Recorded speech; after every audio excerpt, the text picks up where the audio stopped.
Innal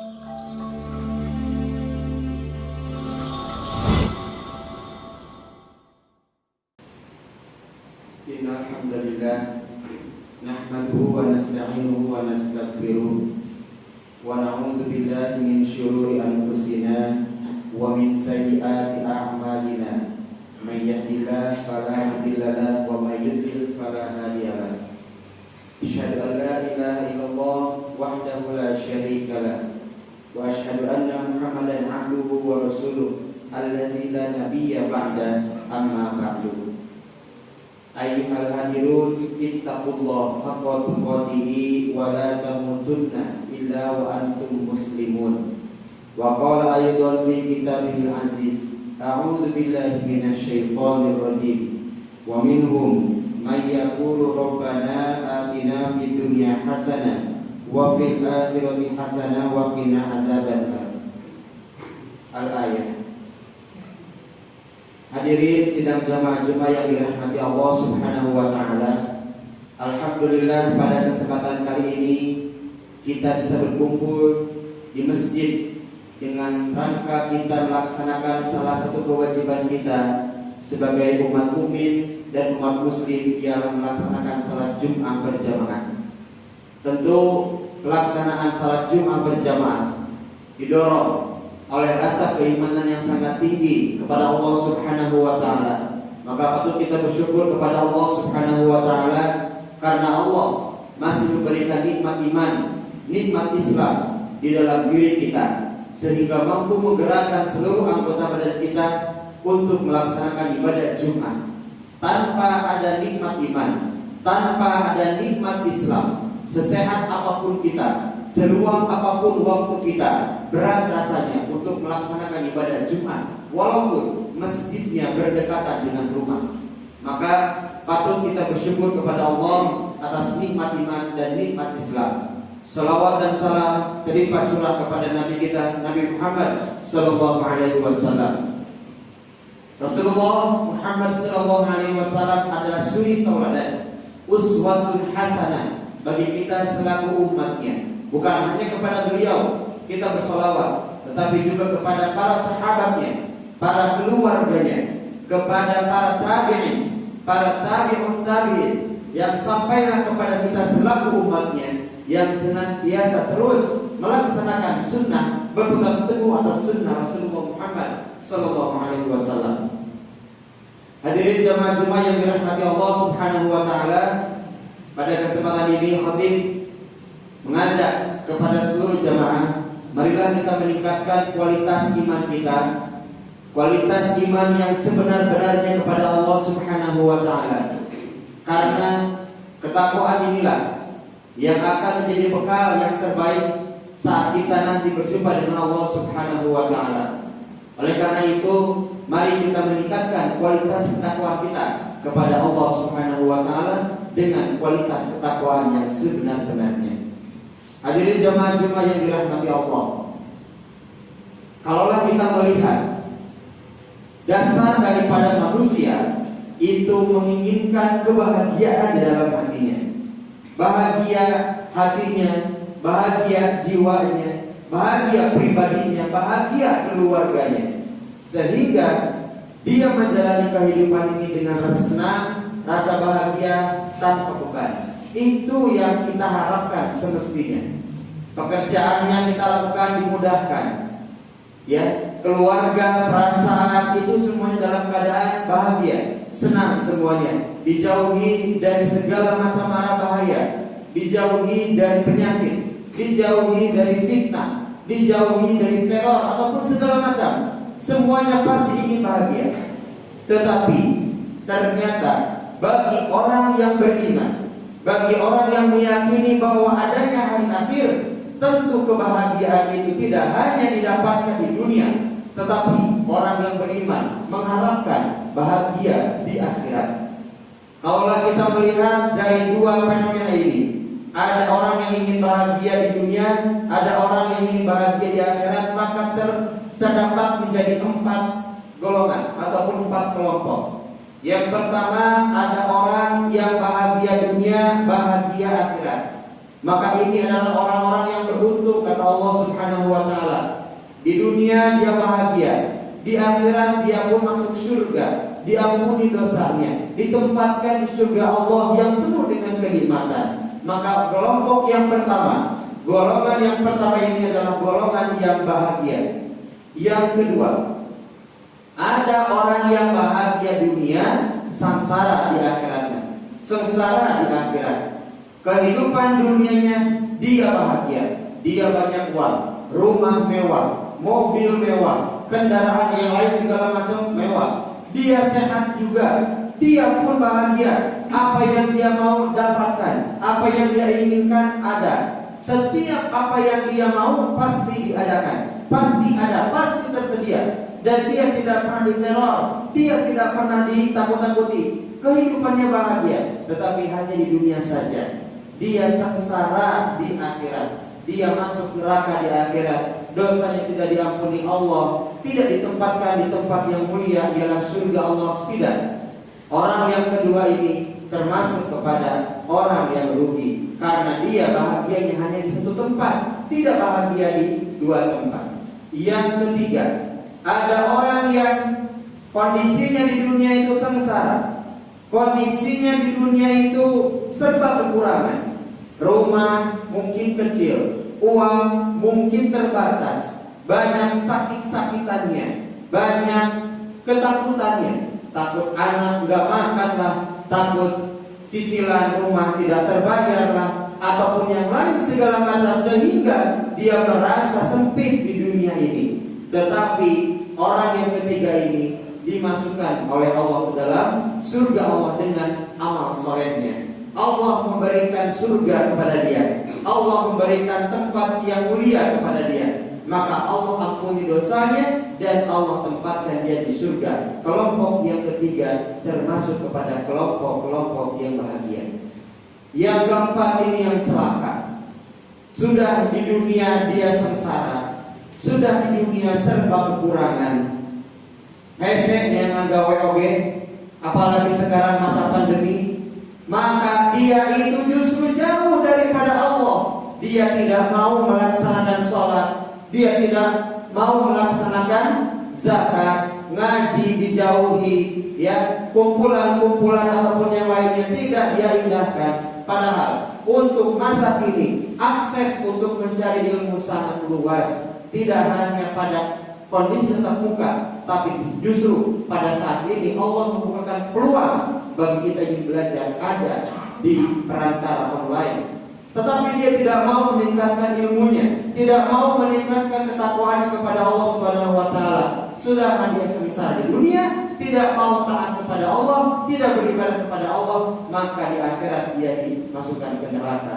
Maka kelompok yang keempat adalah kelompok orang-orang yang celaka.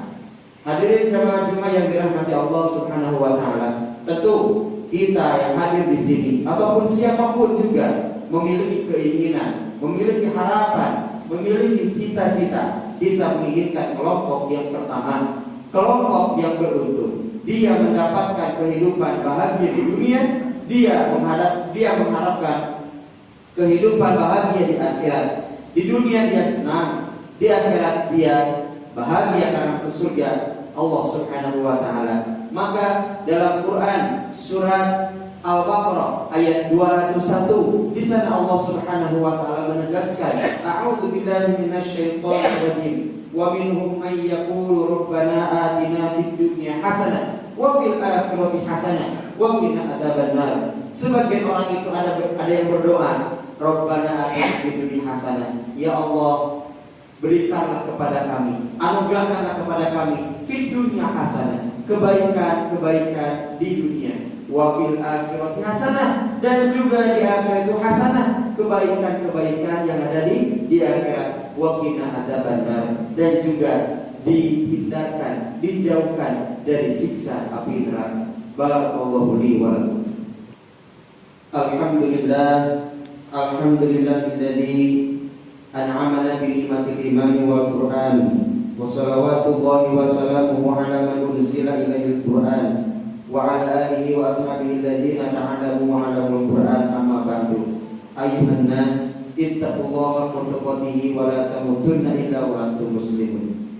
Hadirin jemaah-jemaah yang dirahmati Allah Subhanahu wa taala, maka daripada tiga permintaan tadi kepada Allah Subhanahu wa taala, doa yang mungkin kita kenal dengan doa satu jagat, maka kita meminta tiga hal. Satu, dunia baik, dunia hasanah. Dua, akhirat juga hasanah. Tiga, dihindarkan, dijauhkan dari api neraka. Maka Abu Qasim mengatakan, kebahagiaan dunia itu bukan terletak kepada harta. Kebahagiaan dunia bukan terletak kepada banyaknya materi, tetapi kebahagiaan dunia terdapat di dalam hati. Maka Abu Qasim Abu Abdurrahman mengatakan, man u'tiya qalban syakiran wa lisanan dzakiran wa jasadan sabiran faqad utiya fid dunya hasanah. Abu Qasim mengatakan, man u'tiya, barang siapa yang telah diberikan Allah Subhanahu wa taala qalban syakiran, dialah hati yang bersyukur kepada Allah Subhanahu wa taala, wa lisanan dzakiran, dan lisan yang senantiasa berzikir kepada Allah Subhanahu wa taala, wa jasadan sabiran, dan jasad yang senantiasa sabar kepada Allah Subhanahu wa taala, faqad utiya, maka sungguh dia telah diberi oleh Allah fid dunya hasanah, kebaikan di dunia, kebaikan yang sangat baik di dunia, wa fil akhirati hasanah, dan dia berefek kepada akhirat yang baik juga, wa wuqiya adzaban nari, dan dia dijaga, diraksa, dipelihara, dijauhkan dari siksa api neraka. Maka keterangan tersebut bisa menjadi rujukan orang-orang yang ingin mendapatkan bukti kebahagiaan dunia dan akhirat. Yang pertama, bagaimana hatinya bersyukur. Yang kedua, lisan yang senantiasa berzikir. Dan yang ketiga, jasad yang senantiasa bersabar kepada Allah Subhanahu wa taala. Maka yang lebih jelasnya lagi di dalam hadis ialah bagaimana ada 4 hal yang membuat orang itu bahagia di dunia. Yang pertama adalah antakuna zaujatuhu sholihatan. Yang pertama, dia itu mendapatkan istri yang sholihah. Di sini maksud istri ini adalah pasangan yang soleh dan sholihah. Kalau istri bahagia mendapatkan suami yang soleh, kalau suami bahagia mendapatkan pasangan ataupun istri yang sholihah, maka pasangan yang baik ini itu salah petanda bahwa dia mendapatkan kebaikan di dunia. Yang kedua, wa auladuhu abrar, anak-anaknya itu baik, anak-anaknya sehat walafiat, anak-anaknya itu senantiasa berbuat kebaikan, taat patuh kepada orang tuanya, dan juga dia senantiasa soleh melaksanakan amal ibadah kepada Allah Subhanahu wa taala sesuai dengan contoh Rasulullah Muhammad sallallahu alaihi wasallam. Wa khulafa'uhu sholihina, dan dia memiliki karib kerabat, dia memiliki sahabat-sahabat, dia memiliki kawan, dia memiliki kelompok, dia memiliki teman-teman yang dimana teman-teman ini ternyata soleh. Tidak ada di antara teman-temannya itu yang mengajak dia kepada kesesatan. Tidak ada di antara teman itu mengajak kepada kemaksiatan, tapi temannya itu adalah soleh. Maka kebahagiaan yang ketiga adalah selain anak yang soleh, dia mendapatkan teman yang soleh juga. Yang keempat, wa antakuna rizquhu fi baladihi, dan dia mendapatkan rezeki di tempat tinggalnya sesuai dengan kemampuannya. Allahu akbar. Hadirin yang dirahmati Allah Subhanahu wa taala, dari 4 ini bukti kita akan mendapatkan kebahagiaan di dunia. Yang pertama, pasangan yang soleh. Yang kedua, anak yang soleh. Yang ketiga, sahabat-sahabat yang soleh. Dan yang keempat adalah rizki yang ada di negerinya. Negerinya itu makmur, negerinya itu sejahtera. Maka kalau kita melihat orang yang memiliki 4 karakter ini, dia mendapatkan bagian daripada kebahagiaan di dunia. Walaupun mungkin ini tidak ada juga yang semuanya. Ada juga orang yang sudah menikah tanpa memiliki anak banyak, tetapi dia memiliki pasangan yang soleh, dia memiliki karib kerabat, sahabat-sahabat yang soleh, dan dia mendapatkan rezeki di tempat dia tinggal. Maka itu pun bagian daripada kebaikan yang ada di dunia. Maka kalau kita lihat bagaimana kebaikan di akhirat, di dalam ayat surat ayat ke-12 surat As-Saff mengatakan, Allah Subhanahu wa taala berfirman, A'udzu billahi minasyaitonir rajim. Yaghfir lakum dzunubakum wa yudkhilkum jannatin tajri min tahtihal anhar wa masakin thayyibatan fi jannati 'adn. Dzalikal fawzul 'adzim. Niscaya Allah akan mengampuni dosa kalian dan memasuki kalian ke dalam surga Allah Subhanahu wa taala. Sudah pasti orang-orang yang mendapatkan kebahagiaan di akhirat adalah dia yang diampuni dosanya, kemudian Allah masukkan ke dalam surga yang penuh dengan kenikmatan. Maka yang ketiga, saat kita ingin meminta waqina adzabannar, terhindar dari siksa api neraka, maka kita harus mengamalkan salah satu amalan yang akan menjauhkan kita dari api neraka. Apa amalan itu? Amalan itu adalah Quran surat Al-Mudaththir ayat 42 dan 44 di sana menyampaikan masalakakum fi saqar qalu lam naku minal musallin. Apa yang menyebabkan kamu masuk ke dalam neraka saqar? Maka mereka orang-orang yang tidak salat mengatakan qalu lam naku minal musallin. Satu, kami tidak melaksanakan sholat. Maka lanjutannya adalah walam nakunut imul miskin, dan aku tidak sering bersedekah, tidak sering ataupun dia tidak dermawan untuk memberikan makan kepada fakir miskin. Maka kalau kita melaksanakan dua amalan, sholat dan juga zakat di sini, ataupun sholat dan juga infak dan sedekah untuk fakir miskin, untuk anak yatim, maka dua amalan ini akan menjaga kita dari siksa api neraka. Hadirin jamaah Jumat yang dirahmati Allah Subhanahu wa taala, kesimpulannya adalah senantiasa terus kita berdoa kepada Allah untuk mendapatkan kebaikan dunia dan juga kebaikan akhirat. Di samping kita berdoa, kita pun taat melaksanakan ibadah. Bagaimana kita melakukan amal ibadah? Yang amal ibadah ini menghindarkan kita dari siksa api neraka dan juga kita mendapatkan kebaikan dunia dan juga kebaikan akhirat. Hadirin jamaah Jumat yang dirahmati Allah Subhanahu wa taala, demikian khutbah yang singkat pada kesempatan kali ini. Mari kita sama-sama tutup dengan doa agar Allah Subhanahu wa taala menempatkan kita di tempat yang mulia kelak nanti di akhirat. Allahumma shalli wa sallim ala Muhammadin wa ala alihi wa ashabihi ajma'in. Rabbana hab lana min azwajina wa dhurriyyatina qurrata a'yun waj'alna lil muttaqina imama. Rabbana hab lana min azwajina wa dhurriyyatina qurrata a'yun waj'alna lil muttaqina imama. Rabbighfirli wa liwalidayya warhamhuma kama rabbayani shaghira. Rabbana atina fid dunya hasanah wa fil akhirati hasanah wa qina adzabannar. Subhana rabbika rabbil izzati amma yasifun wa salamun alal mursalin walhamdulillahi rabbil alamin. Hadirin jemaah-jemaah yang dirahmati Allah Subhanahu wa taala, demikian yang dapat saya sampaikan. Kurang lebihnya saya mohon maaf apabila ada tutur kata yang